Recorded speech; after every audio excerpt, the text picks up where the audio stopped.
see. Yeah. Let's see now. Let me. Hey, Joanna. Why is it? Hi. It's been a while. I'm sorry. I've been traveling a lot. But I appreciate you All keeping me on. I'm happy to be here tonight. What are you seeing? Are you seeing my whole screen, or are you just seeing the slide deck? What are you? We're just seeing you. I'll see. Of people, 6 people. So welcome, everybody. I have not seen this presentation, so you guys get to experience it just like I do. Oh, okay, share. So I'm going to try this once again. Let me go full screen. Let me know if you can't see things. Can you see that full screen presentation or no? No. Okay. No, All right. I'm going to not do that again. All right. Yeah, just go slide by slide. It'll probably work just as fine. Okay. So let me do this. There we go. Let's talk about what we talked about last time. So quick review, maybe not so quick. We talked about the fundamental of edging, and we said that we control edge angles through a combination of inclination and angulation. So that's straight from the textbook. Right. We also we had a nice discussion about what plane the movements largely occur. And we all settled upon the edging movements largely occur in the sagittal plane. Now, this is a little weird because I think we've all settled, but I was reading some article and they said, oh yeah, the movements largely occur in the frontal plane. And it actually may have been in a paragraph out of Lemaster's. I thought it was online though, and then it just got me thinking and confused again. So But I thought we agreed it was in the sagittal, or it was in the frontal plane. Well, so everything moves laterally. right, but the frontal plane slices the body between front and back. Yeah, but where sagittal plane is left right. Yeah, sagittal plane where we move front to back. The frontal plane, we move laterally. And then, of course, axial, orbital, hemispherical are all.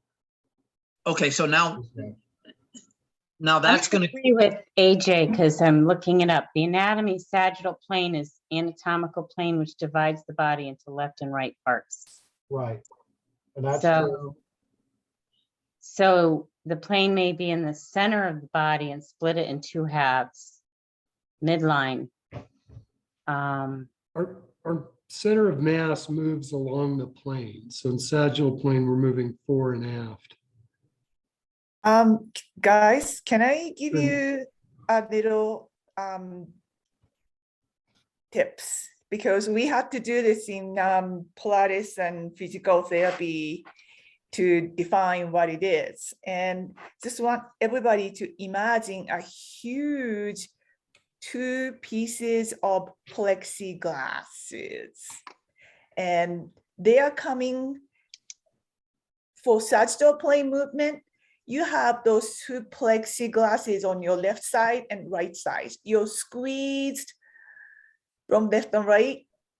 You can still move, bend your knees, bend your neck, bend your ankles, bend your hip. Movement you can create in these 2 plexiglass from left and right sandwiched is the sagittal plane movement, which in skiing we can do, fore aft and what else is it? But whatever you can create by bending your knee, hip, and ankle joint are sagittal plane movement. Versus frontal plane it's coming from your front and the back. Your sandwich from front and back. Still, you can evert and invert your foot to create this edging, or you can lean, shift your hip left and right to create the edging. So that gives you the answer that it's frontal plane, mostly Cool. for I the was gonna edge. say, I saw it in the manual and it's frontal Yeah, plane good. divides body into front and back. Lateral movements occur in this plane. Inclining to an edge, your skis, or moving sideways to shift from one ski to another are examples of edge control movements in the frontal plane. Well, you know what? Whatever they say in PSI manual, take me from physical therapy education. And also there's another plane that is the rotary. So if you imagine you're standing on the glass and the ceiling came down to your height, you can still you can still sink down, but just say you have to move by you're touching to this two plexiglass, you can rotate your body, right? So that's the third plane. I blinked out the name of the That's plane. the horizontal or Coronal. axial. No, not coronal. That's horizontal. Anyway, there's 3 planes, and always, if you're not sure, think about getting sandwiched by plexiglass. So thank you for that, because that, to me, this is the thing that has been confusing me. Yes, So it is thank you for- confusing when I took those education too. So All the thank you. PT students and Pilates Thank you for students that. go nuts. Yeah. Thank you for that, because that Mhm. sandwiching helps me visualize the Yep. movement that needs to take place. Right. Cool. Cool. Good. So again, we talked about joints involved. We had a nice discussion about a lot of the documentation, a lot of the manuals say, and you know, if you look at the videos on PSIA, they talk about hip, they talk about knee angulation, but we said really all joints are involved. A lot of it occurs in the lower legs, the knees, hips, and ankles, but we also agreed that other joints, for example, the spine is involved as well.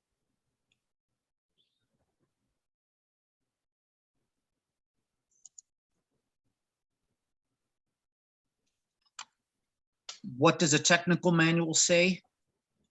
Again, brief review. Edge control is the ability to tip a ski onto its edge and adjust that angle between the base of the ski and the snow. This angle has a significant impact on both the speed and the direction of travel. Skiers must move laterally to balance against the forces that act on the skis when tipped on edge. And we talked about some of these lateral movements when Gordon was talking about ski to ski. And then finally, we just touched upon inclination and angulation are terms to describe the body movements relative to the skill of edging. And we talked about things like toppling.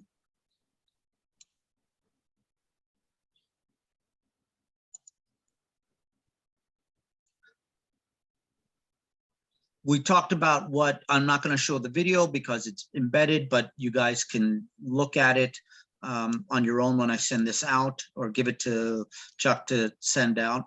But what does good edging look like? We saw pictures of PSIA examiners, PSIA team members, as well as other folks, JP and others, having really nice edging.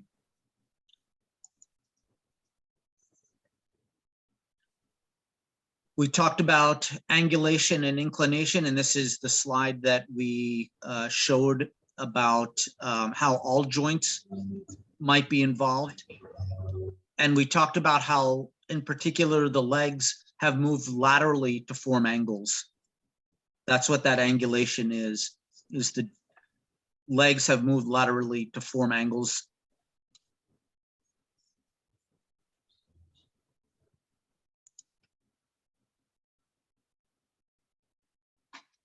I also talked about edging and why it's important. It's important for a number of reasons, the primary one being the turning of the ski. It's also important for the forward, lateral, and blended movement down the slope. And this becomes important in higher level skiing when we talk about intent. What is the intent of the skier?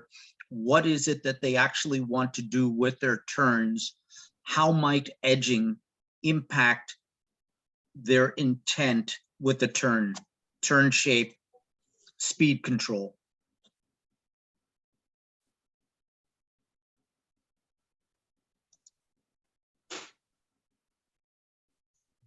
I got to throw in another joke. How do snowboarders introduce themselves? Sorry, dude. No, nothing? How do you get a snowboarder off your front porch? How? Pay him for the pizza. Ah, that's a good one.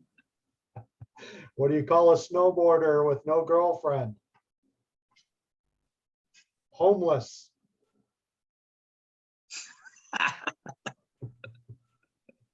Right, what does the snowboarder call his driver? His girlfriend. Or the police Officer. officer. That's true. I got to write those down. Those are good ones.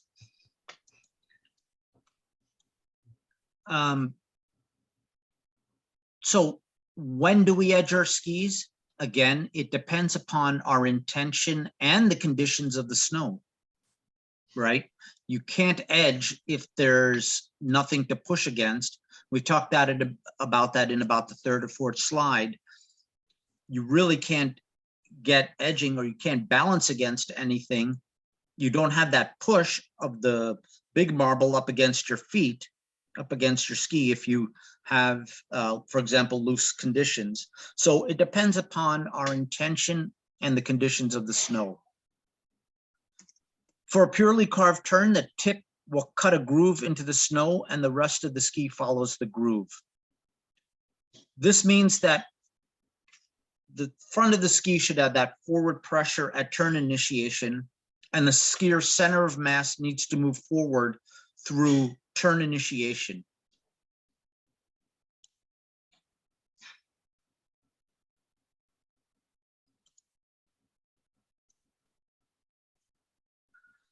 Let's talk a little bit about dirt. Edging in the phases of the turn. So let's talk about a little bit. So we said that edging occurs, where edging occurs depends upon our intention and the conditions. And we talked about the track of the ski, but let's now break that down a little bit and talk about edging in phases of the turn. And we can talk a little bit here now about dirt. So at initiation, and let me see if I can do this with drawing.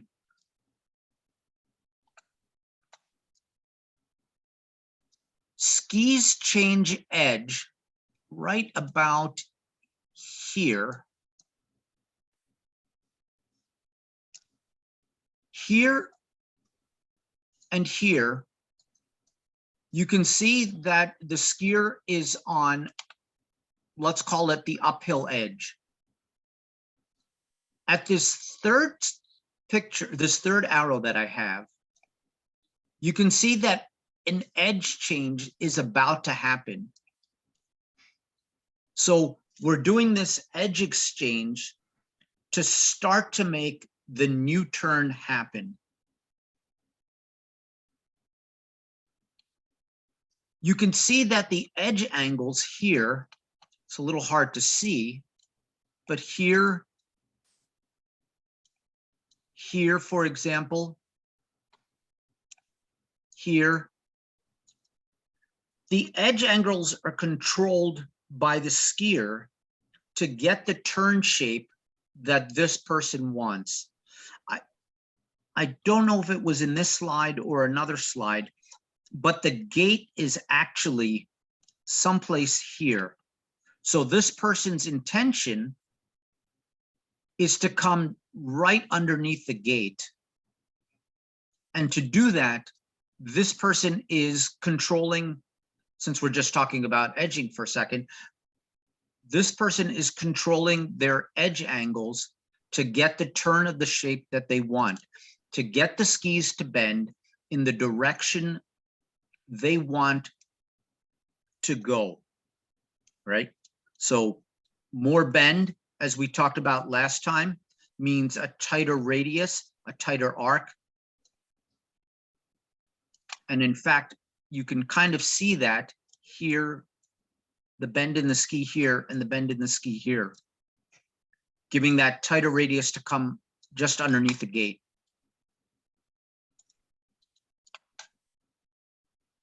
And finally, in the finish phase, there's a reduction in edge angle through a reduction in inclination. So let's just go back up to the top here.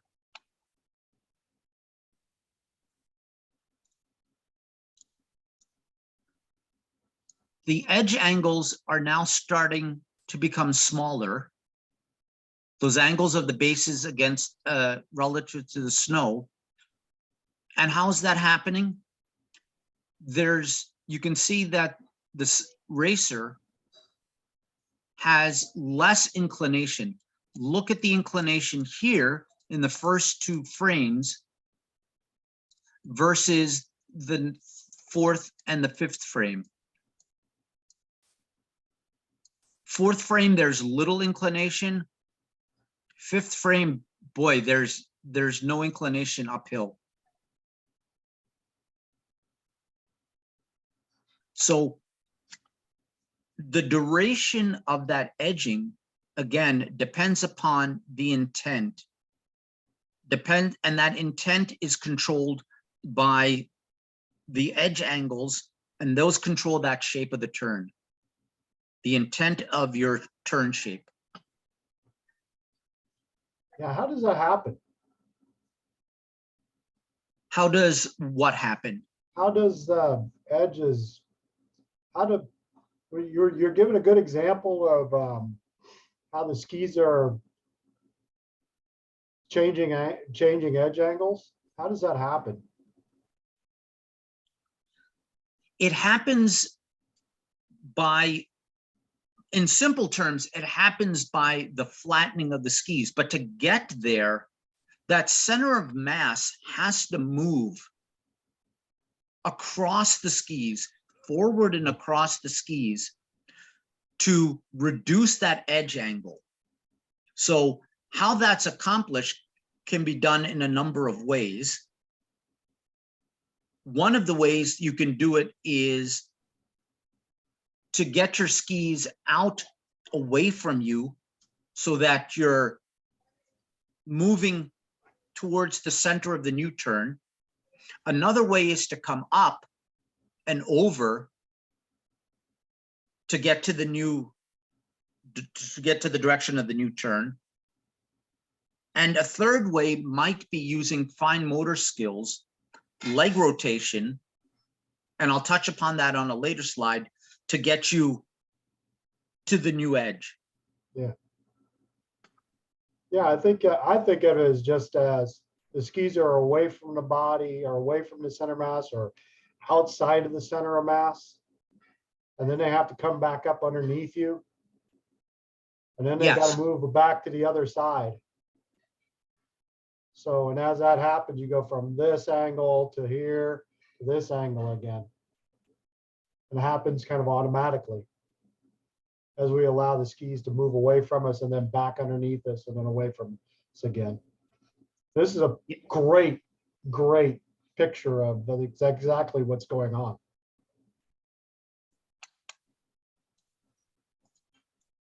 You can even see the kind of rotational separation. And what is that? 1, 2, 3, 4, 5, 6, 7. The seventh one there. 6 and 7, where the body's moving, turning less than the lower body. Oh yeah. There's great anticipation there as he moves to the next turn. Just let Yeah. that skis move out from underneath him. It's great. here. Well, there's a lot more inclination than angulation, like at the Yeah. apex of this turn here, which is interesting. Yeah, I think, yeah, my belief is that inclination is what starts our jangles and angulation is what controls pressure. But that's my belief. I don't take that as gospel. But this is a good one where the pressures have forced the skis to move away rather rapidly because he has a divergence happening. And as that divergence happens, skis get out from over here. It creates its own automatic inclination. And then he starts angulating about, just shortly before the fall line in this case. And then by the time he's gotten past the fall line, he's got full on angulation happening. And that's an interesting point that you mentioned, Chuck, because look at the divergence that's happening here. And this is an intentional divergence. Mhm. Now he's angulating this outside leg even more. It's hooked up, it's loaded up. And in fact, you can really see the load right here as the ski is bending here as well. He's loading that up. It flexes, and the arc that it takes now changes. It doesn't travel in this direction anymore. The radius is shorter, and now it's starting to travel in that direction.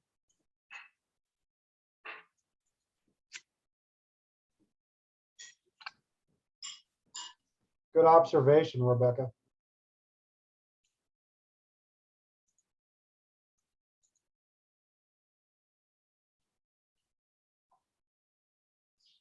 So looking at that skier, what are our effective edge movements? Skis tip onto an edge early in the turn. I mean, look how early into the turn he is. Right after transition, he's already on like the 8th frame. He's already on a new edge. It's not a very high edge angle. There's not much difference between the base and the ski angles, but he's already up on edge. The skier, you don't have to, I won't go back, but the skier is using diagonal and lateral movements of the feet and hips to engage and release the skis. You saw that in each of the sequences where the legs are moving across and the release is happening. We're seeing that it occurs and re-engagement occurs in one smooth movement. This is back to what we were talking about with Gordon. Shins are moving forward and there's lateral contact with the boot cuff. Forward and lateral, that 10 o'clock, 1 o'clock thing that we all talk about, or 2 o'clock. And the ankles, knees, and hips show appropriate angles as the skis are tipped onto edge and held. Those angles are held throughout the turn.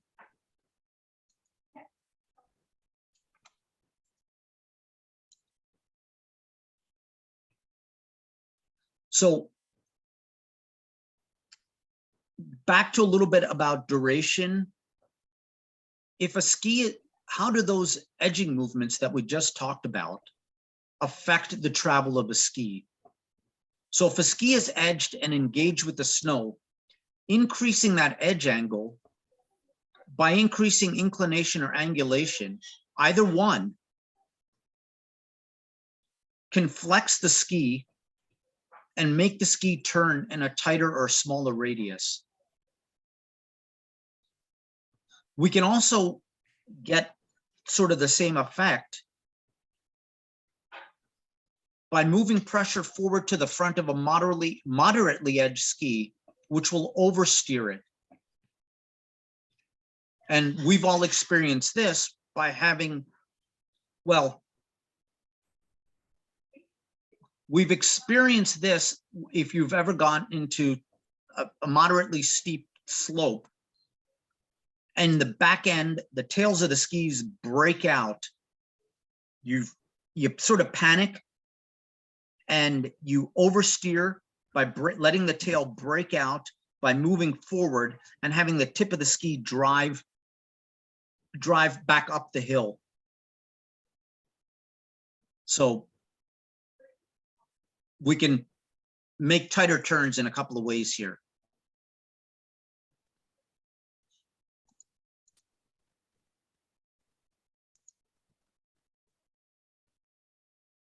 So we talked about edging, how we edge, where we edge, the sort of duration of our edging movements.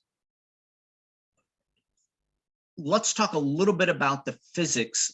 Why is it, how is it that we actually hold an edge? What do we do to get us to hold an edge? So this comes from Lemaster's book.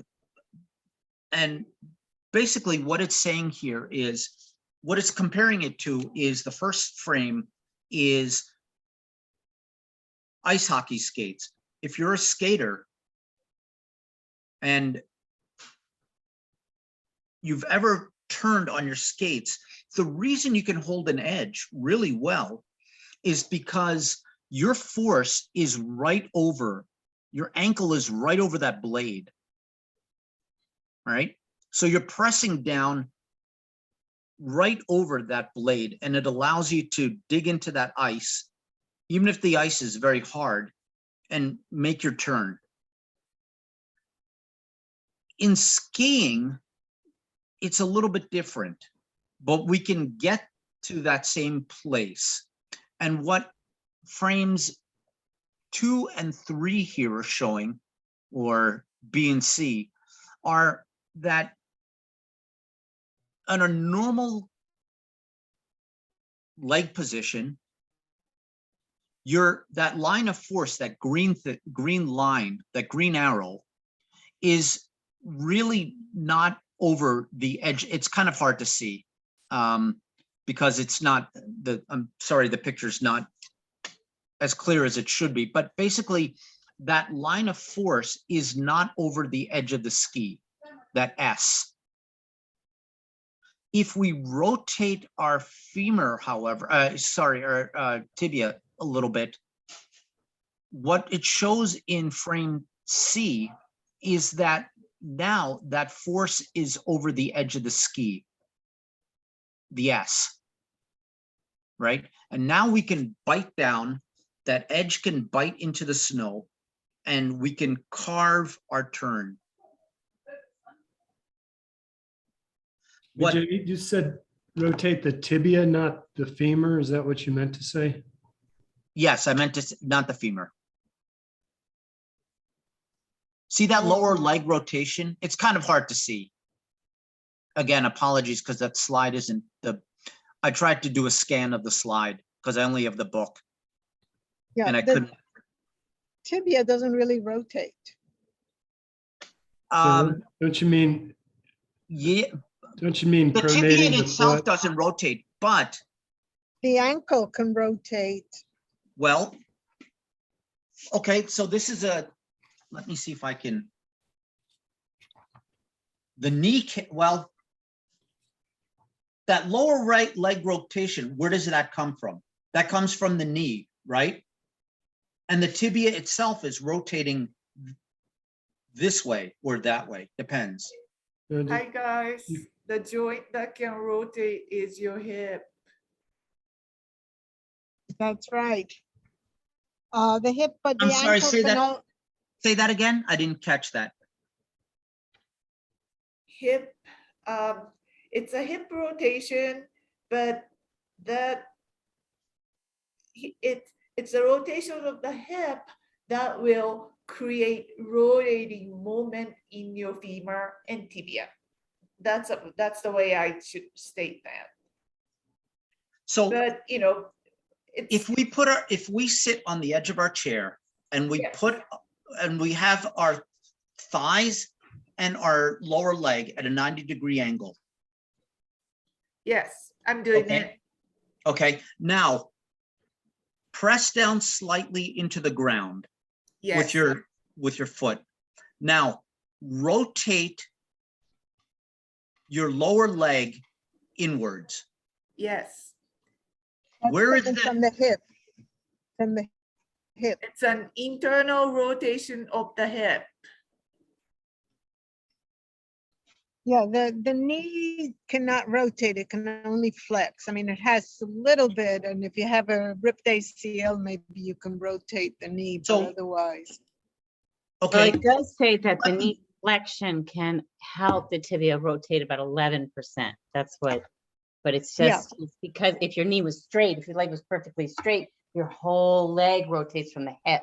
But with knee flexion, you can rotate a little bit there. And not, it doesn't rotate much, but it does. Tibia doesn't rotate that much, but it can with knee flexion. So Okay.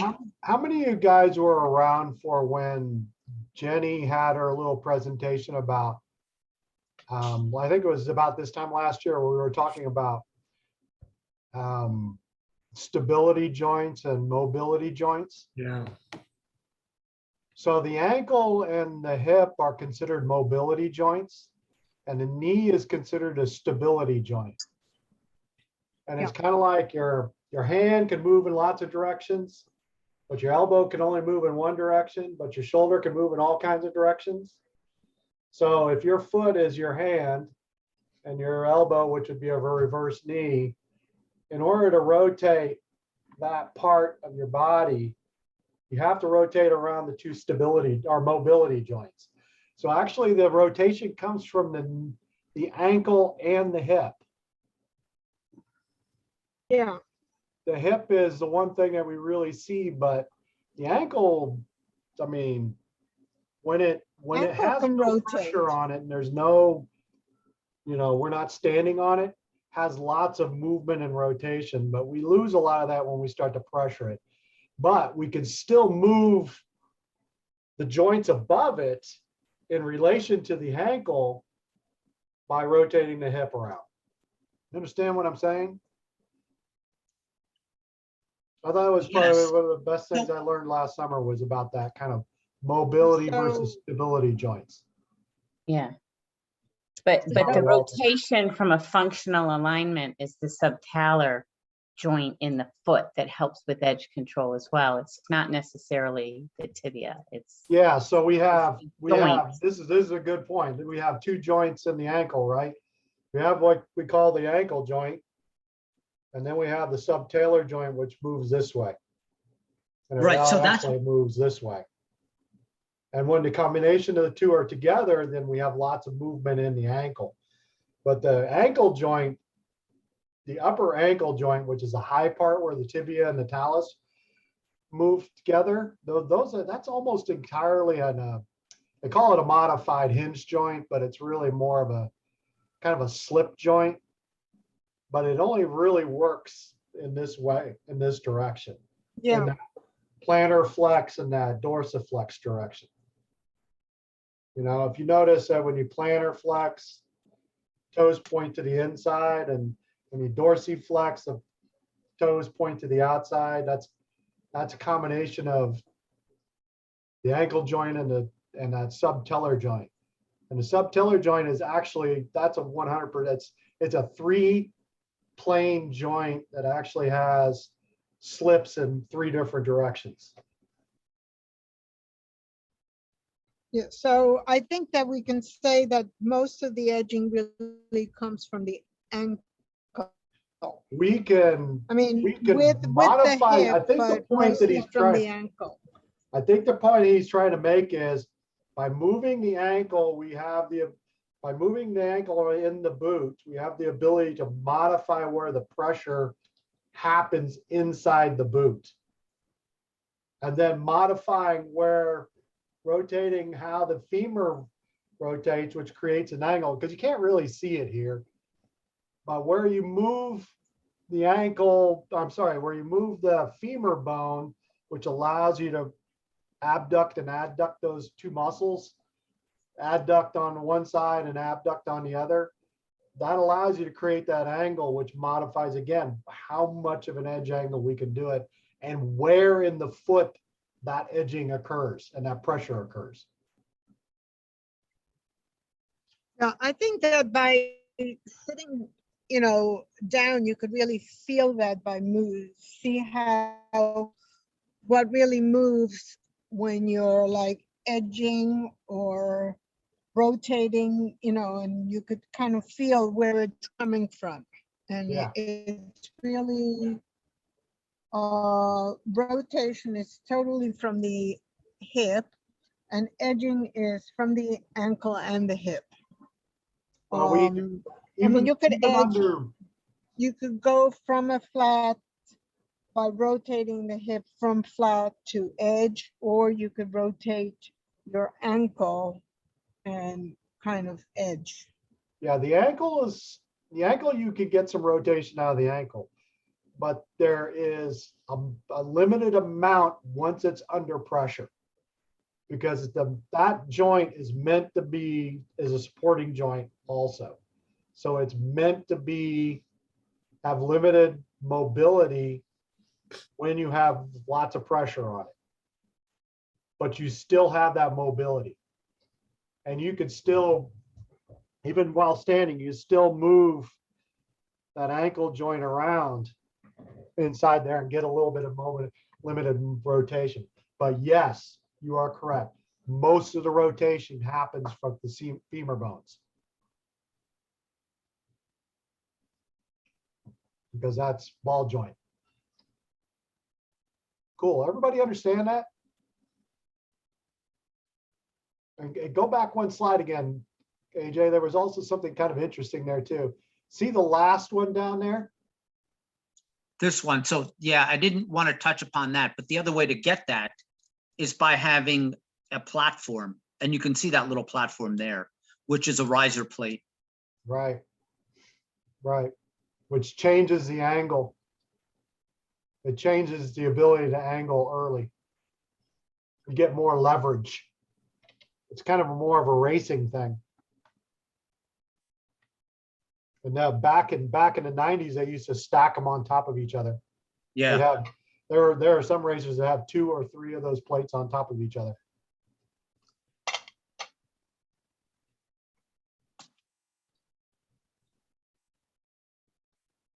And that's why large fat skis can't edge. What this is why, you know, racers and people that want to be a little bit more performant have narrower skis, is because the force is closer to that edge. Whereas with fat skis, you know, your edges are out here. You're not directly on top like you might be here or here. You got your edges way out here. And you've got to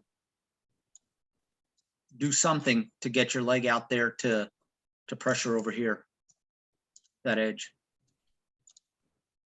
And I would think with wider skis, you're going to need more knee flexion to have that leverage in order to, you know, angulate or, you know, get on edge. Like if you're, that's how I'm envisioning it, like getting lower. Well, you could certainly incline to get there.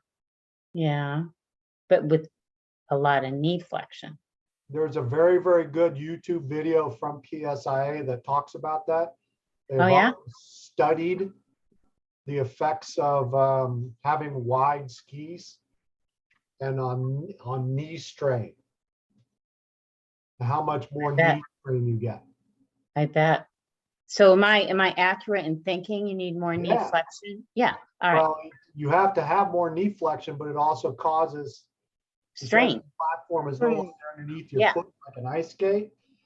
There's a lot of leverage out there that puts more pressure on your upper joints. Got it. Okay, you make Also, sense. of course, affects your ability to early edge and all kinds of things. And there's that they kind of culminated. The study was part of the PSIA nationals. What are they? 5 years ago, 4 years ago, and they also correlated between, you know, your ability to pass a PSIA exam might be directly related to how wide your skis are, Yeah.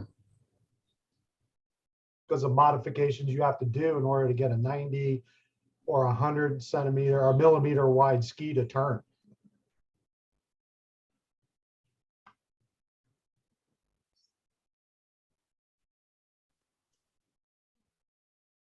If you have a link to that, I'd love to see that. Just look it up.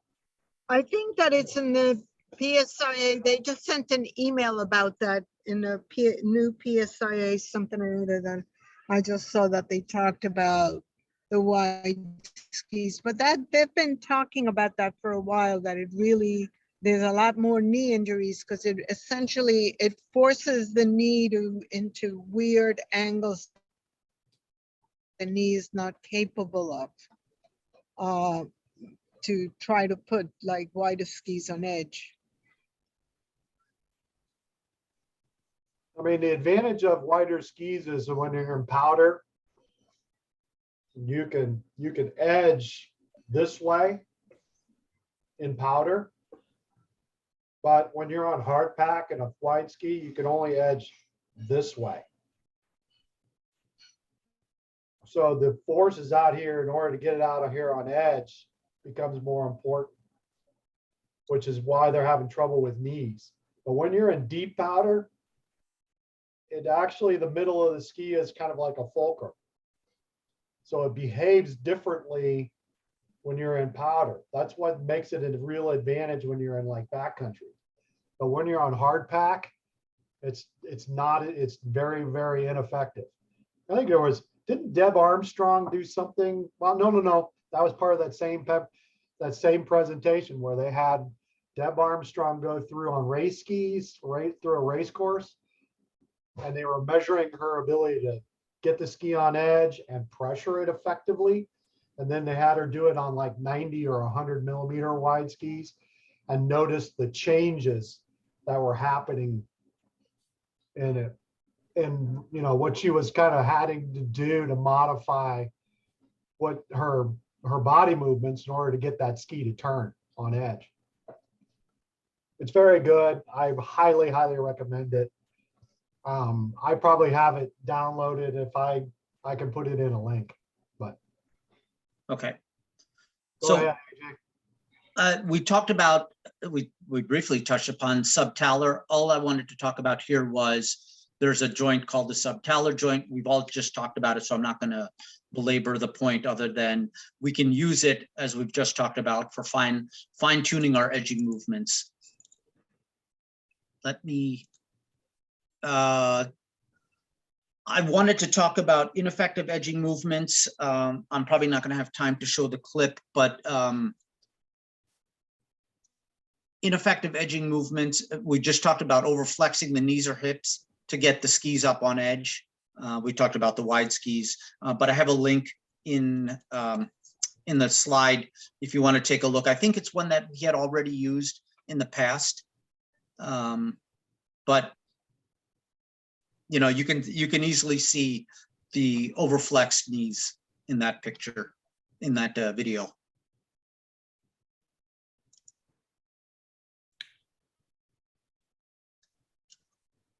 So let's take it now to the other fundamentals, some of which we've already talked about, some of which we'll talk about in the upcoming presentations.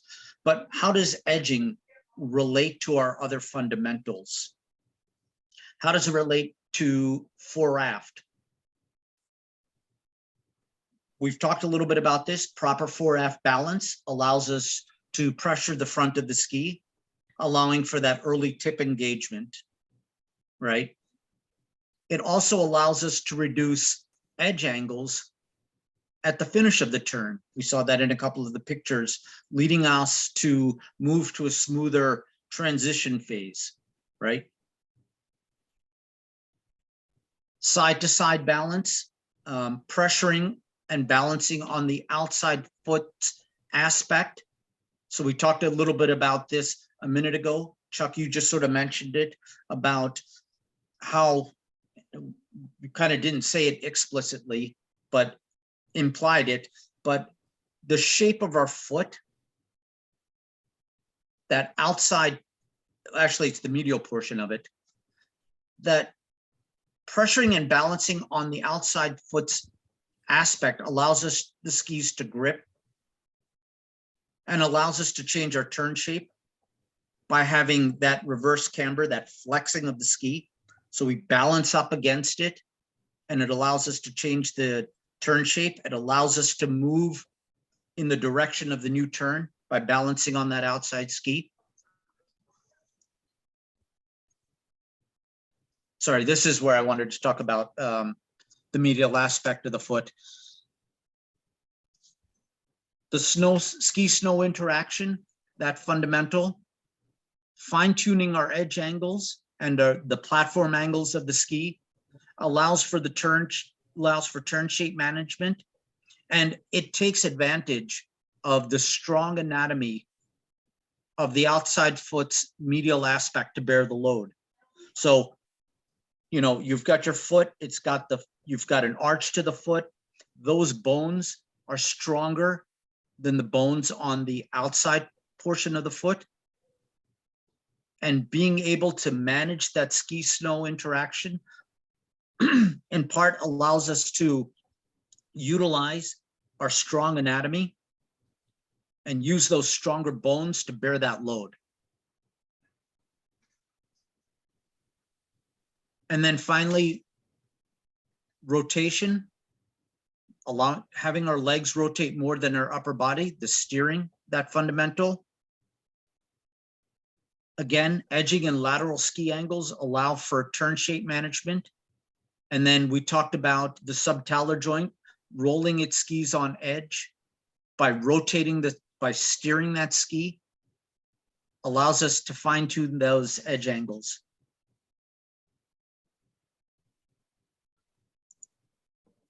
And then I had an appendix with some subtalar joint movement. By the way, if you ever have seen this website, humanmovement.com, it's kind of cool if you haven't seen it.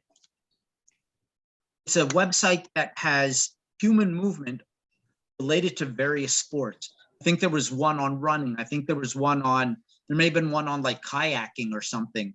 It's kind of a cool site.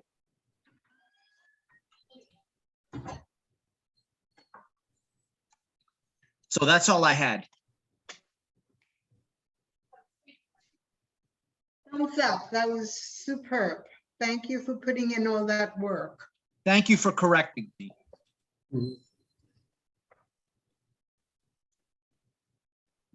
So That was just good. in case you guys haven't noticed, I found the paper that was about this wide skis are not good for your knees. That's the conclusion. On the original paper that was that's the one that presented to PSA, I think National Academy. But there was some update, I believe, that came out recently that they put some sensor on the legs of skiers in some Europe country to measure to get the same result. Basically, white skis are not. Well, no. You shouldn't be skiing with wide skis unless the snow dictates it, like unless you're skiing on powder.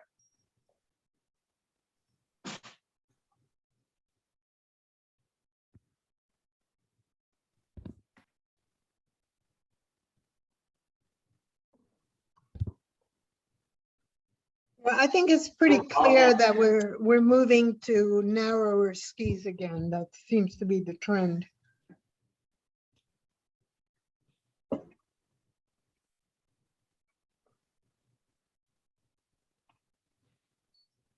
Can we go back? I want to talk a little bit about the wide skis and the knee bend. Can we talk about that a little bit, or just explore it in the next 8 minutes? Why the increased knee bend? Why do you think there's a requirement for increased knee bend with wider skis? I don't think that it's a knee bend, it's a flexion. What happens is that in trying to edge, you just have to push your knee further And in a way, it really puts strain on all the ligaments of the knee more than making it bend. Do you understand what I'm saying? It's not that the knee has to bend more, it's that the knee is like pushed to beyond its limit. So you're saying there's more of a lateral movement beyond its, Yeah, the knee has a little bit of move laterally, and with wider skis, you just have to like stretch it more. Noriko, maybe you can talk about this more because it just like really pushes on stretching. There's like lateral ligaments on both sides, and then there's the cruciate ligaments that kind of hold the knee, the femur attached to the tib fib. And it does more of stretching those ligaments than actually really bending. Does that make sense? Knee is really weak from the impact from the side because there's Yeah. there's nothing knees- there but just tendons and like the ligament that Rebecca mentioned. So we want to be easy on that and then to tip.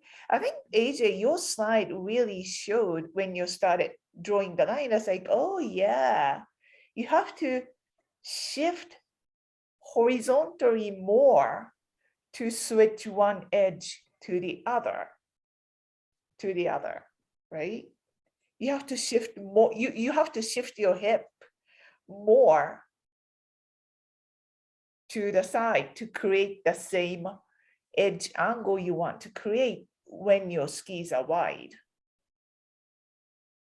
Then that's too much work. It just not just need entire body, you have to work more. so what are we talking about here? Are we talking about the actual load? Are we talking about making the skis do what we want them to do versus having that load further out from our knee? It's Right. it's the So it's the load further out. Hey, the way I've tried to explain it to myself at times is imagine that you had a pair of skis on that were as wide as a 4-foot wide sheet of plywood.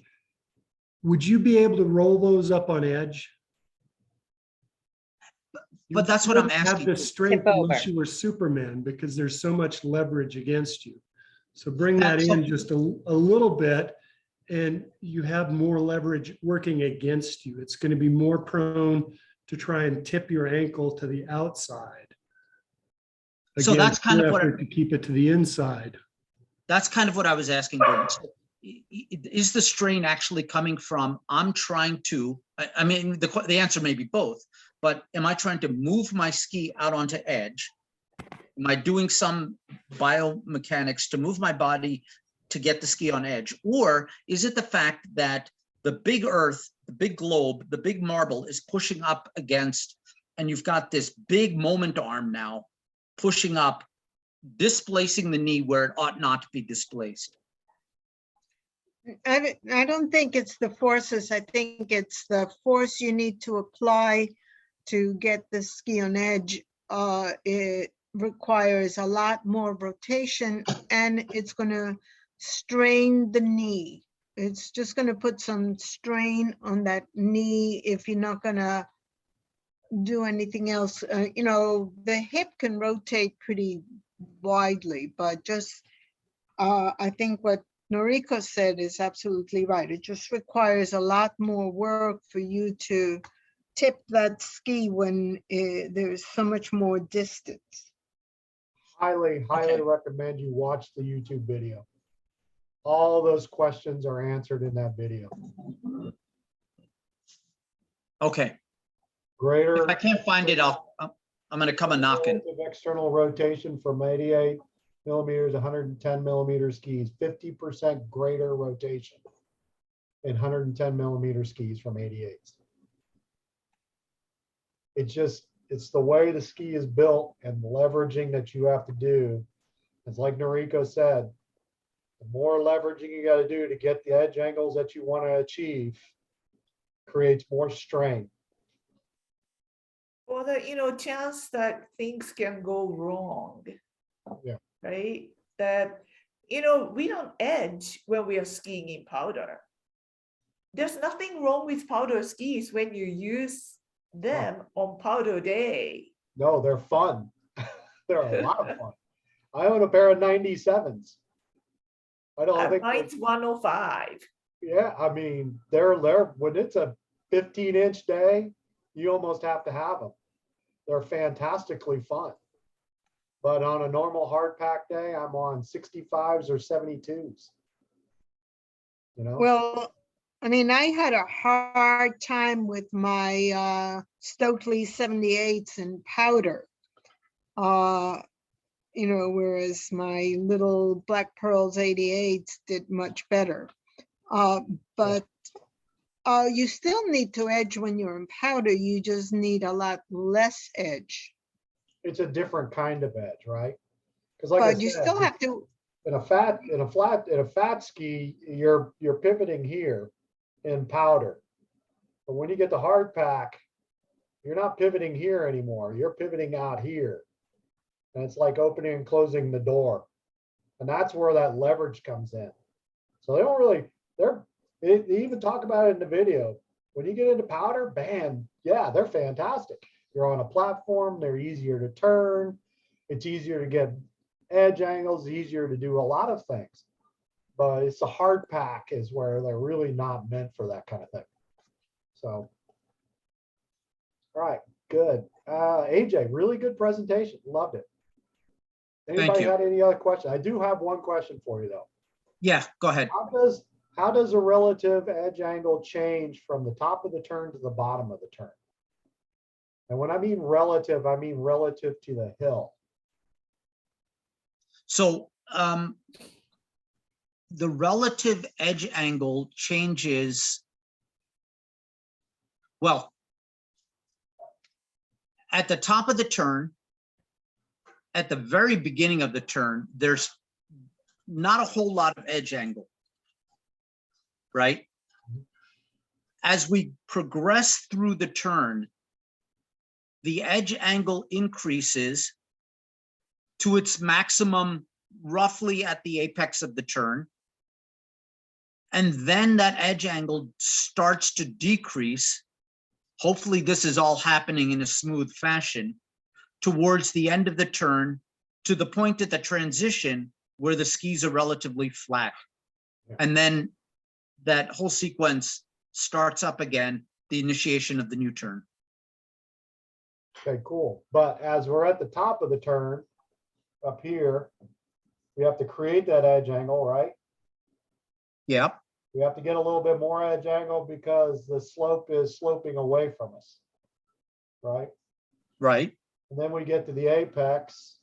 We're supposed to be retrieving our maximum edge angle, ideally, because when we get to here and we maintain that edge angle, slope is going this way, and we're achieving even higher edge angles in relative to the slope. So we have to release the edges to maintain that. Otherwise, the pressure becomes too great. And we blow up. You know what I mean? Yep. And there's also concomitant movement of the body, of the center of mass. Because again, if you talk about maintaining that edge angle, you're going to start to go back up the hill. There's going to be too great of a load. Things are going to happen. You're probably going to oversteer now that ski, right? So Oh, yeah. the center of, to get away from that, one of the things you can do is change where your position of your center of mass over your base of support, right? Because if you continue, what it's going to happen? You're going to just continue up. Your center of the base of support is going to continue up, and your center of mass is going to be Right. back there. Yeah, well, usually what happens is that we get to here and our center of mass is trying to go this way. and the skis hook up. And then the skis got to get out of the way. So they usually keep going that way and the center mass goes that way. And when you watch them in racing, you see them when they're racing, you'll see all of a sudden they'll go, whoop, skis are gone and the body keeps going down the hill. And that's what we call blowing up. They exploded, right? Because they didn't manage the pressure at the end of the turn through there. But I like to think of it also as, we kind of talked about earlier, right? Skis are underneath us here. Then they start to move away from us. We're creating edge. They're farthest away from the center of the turn, farthest away from our center of mass laterally. And then they start to come back. And that's how we begin to like take edge off as the skis come back towards the center, underneath the center of mass again, Right. which is a good way to think about it also. Cool. I've Any really other gotta- questions? Huh? I gotta really jump. Yeah. Thank you very much. Thank you. Okay, so AJ, thanks so much. Appreciate it. thank you. See you in 2 weeks. Thank you.